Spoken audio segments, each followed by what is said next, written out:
আমি জাদুকর এই সরকার বহু বছর বাদে কোভিডের আগে আপনাদের এখানে এসেছিলাম। সত্যি মানুষের যে ভালোবাসা সেবার পেয়েছিলাম অকল্পনীয়।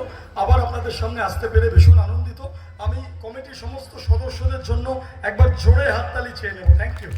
তারা অক্লান্ত পরিশ্রম করে এই অনুষ্ঠানের আয়োজন করেছে এবং আজকেও কলকাতা থেকে আমরা অনেক মিছিল আমরা এড়িয়ে অনেক সময় লেগে গেছে আসতে, এবং আজকে আপনাদের সামনে এসে আমাদের যে ইলিউশন সেট আপ সেটা আমরা নিয়ে এসেছি। একের পর এক চমকপ্রদ খেলা আপনাদের সামনে আমি পরিবেশন করব। চলে আসবো পরবর্তী ম্যাজিকে। কিছুক্ষণ আগেই আপনারা দেখলেন যে ফটো ফ্রেমে রামনবমীর পোস্টার, শ্রীরামের পোস্টার, সীতার পোস্টার চলে এলো ম্যাজিকের সাহায্যে। এরকম ফটো ফ্রেম আমাদের সকলের বাড়িতেই রয়েছে। শুধু ফটো ফ্রেম না, আমাদের বাড়িঘর তো আমরা সুন্দর ছবি বা পেন্টিং দিয়ে সাজাই। আমি আমার বহু বন্ধুর বাড়িতে গেছি, দেখেছি পাহাড় থেকে সুন্দর ঝর্ণার জল বয়ে পড়ছে, নায়াগ্রা ওয়াটারফলের ছবি। ভাবুন, ফুলের ওপর প্রজাপতি বসে আছে, আপনি ছবিটাকে স্পর্শ করলেন, সত্যি সত্যি প্রজাপতিটা উড়ে এসে আপনার ঘরময় ঘোরা শুরু করবে। এমন তো সম্ভব না, প্রজাপতি ফুল থেকে বেরোবে কি করে? তো ভাবুন, নায়াগ্রা জলপ্রপাতের ছবি, আপনি ছবির সামনে একটা কাঁচের খালি গ্লাস নিয়ে গেলেন, সত্যি সত্যি ঝর্ণার জল এসে গ্লাসটাকে ভরিয়ে তুলল। এমনটাও সম্ভব না, ছবি থেকে জল বেরিয়ে আসা অসম্ভব ব্যাপার। বা ভাবুন, হরিণ দৌড়াচ্ছে, চিতাবাঘ তাড়া করেছে, দ্য পিকচার অফ হান্টিং, শিকারের ছবি। আপনি ঘরের দরজা খুলে দেখলেন হরিণ ঘুরে বেড়াচ্ছে ঘরের মধ্যে, আর চিতাবাঘ হালুম করে আপনার দিকে চেয়ে নেবে। এমনটাও সম্ভব না, কিন্তু ম্যাজিকে এমন অনেক কিছু সম্ভব। And now I am going to present before you my next magic, that is called the live photo frame, অর্থাৎ জীবন্ত ছবির জাদু। দেখুন,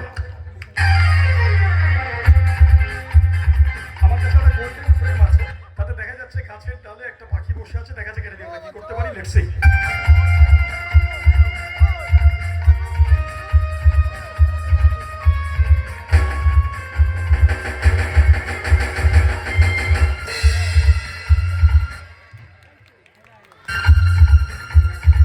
পাখিটা ডানা মেলে সবাইকে জোরে হাততালি দেওয়ার জন্য বলছে থ্যাংক ইউ।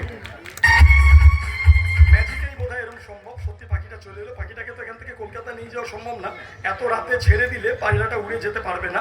বরং ম্যাজিকের সাহায্যে যদি আমরা ওকে অদৃশ্য করে নিয়ে যেতে পারি, এখান থেকেই পাঠিয়ে দিতে পারি, দেখা যাক সেটা সম্ভব কিনা। Let's see.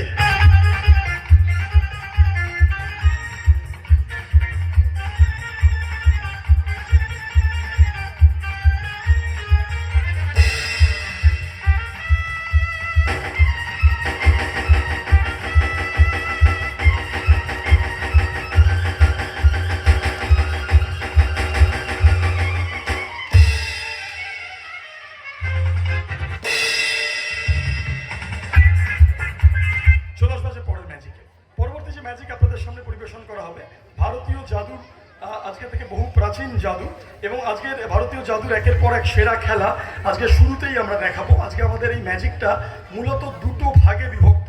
শুরুতে থাকবে সমস্ত অ্যানশিয়েন্ট ম্যাজিক, প্রাচীনকালের ম্যাজিক, ইজিপশিয়ান, মিশরের ম্যাজিক এবং ইন্ডিয়ান ম্যাজিক, আর মাঝখানে কথা বলা পুতুল থাকবে তোমাদের জন্য, ছোটদের জন্য। তারপর থাকবে সমস্ত বিদেশি খেলা, অর্থাৎ ওয়েস্টার্ন ম্যাজিক। ইন্ডিয়ান এবং ওয়েস্টার্ন ম্যাজিকের একটা সুন্দর মেলবন্ধন আজকে আপনারা এই অনুষ্ঠানে দেখতে পাবেন। আমরা ম্যাজিকে যাওয়ার আগে ছোটদেরকে জিজ্ঞাসা করি, আচ্ছা তোমরা সত্যজিৎ রায়ের গুপি গাইন, বাঘা বাইন, হীরক রাজার দেশে এই সিনেমাগুলো দেখেছো, হ্যাঁ কি না একটু জোরে বলবে? আচ্ছা, সেখানে ভূতের রাজার কথা মনে আছে? ভূতের রাজা ছিল, আচ্ছা বলতে পারবে ভূতের রাজা গুপি বাঘাকে কটা বর দিয়েছিল? কটা কটা কটা কটা কটা মনে আছে? কটা? তিনটে। হ্যাঁ, ভেরি গুড। শুধু গুপি বাঘাকে না, আমাকে অর্থাৎ জাদুকর এই সরকারকেও একটা বর দিয়েছিল। তা আমি বলেছিলাম আমি তো ছেলে, আমাকে বর দিচ্ছেন কেন? বরং বর না দিয়ে একটা সুন্দর দেখতে বহুদিন, তা উনি বর স্বরূপ আমাকে এই লাল জাদু কলসিটা দিয়েছিলেন এবং বলেছিলেন যে তুমি দেশ বিদেশ যেখানেই অনুষ্ঠান করতে যাও না কেন, কোনোদিন তোমার জলের সমস্যা হবে না। তুমি যখনই জলের সমস্যায় পড়বে আমাকে স্মরণ করবে, আপনা থেকেই জলের সঞ্চার হবে। তা আমাদের কলকাতা থেকে আমরা এসেছি, অনেকটা জল প্রয়োজন, প্রায় আমাদের 10-11 জন এসছে। তা আমরা জল পান করার জন্য কলসিতে বেশ কিছুটা জল রেখেছি, সম্পূর্ণ জল আমরা ফেলে দেবো এবং জাদুর সাহায্যে জলের সঞ্চার হয় কিনা দেখবো। লক্ষ্য রাখুন, একটা খালি বালতি রয়েছে, এবার দেখা যাক আমরা জলের সঞ্চার করতে পারি। কলসির মধ্যে যেটুকু জল আছে, অল্প যেটুকু আমাদের পড়ে রয়েছে, পান করার পরে আমরা সম্পূর্ণ জল ফেলে দিচ্ছি। লক্ষ্য রাখুন,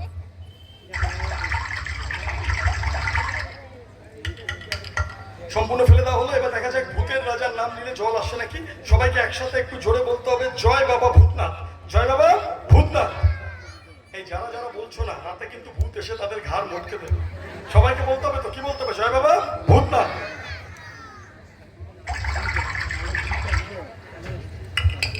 যতবার বলবে ততবার জল আসবে। আরেকবার কি বলতে হবে? জয় বাবা ভূতনাথ। এইটা লোকনাথ বলছো, লোকনাথ বললাম। ভগবান লোকনাথের নাম আমরা তো সবসময় নিই, এক আধবার তো ভূতেদের নামও নিতে হবে নাকি, নাহলে রেগে যাবে তারা। ভালো করে জয় বাবা ভূতনাথ।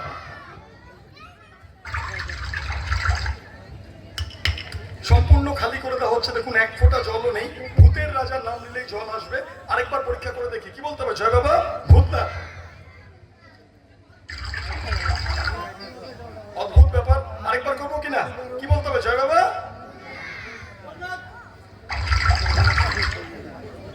Thank you. ভূতের রাজার কলসি রইল, বিভিন্ন খেলার মাঝে মাঝে দেখাবো সেই অদ্ভুত জলরাশি। কলসিটা এখানেই রইল, বিভিন্ন খেলার মাঝে মাঝে আপনাদের সাথে দেখাবো। চলে আসবো আজকে পরবর্তী ম্যাজিকে।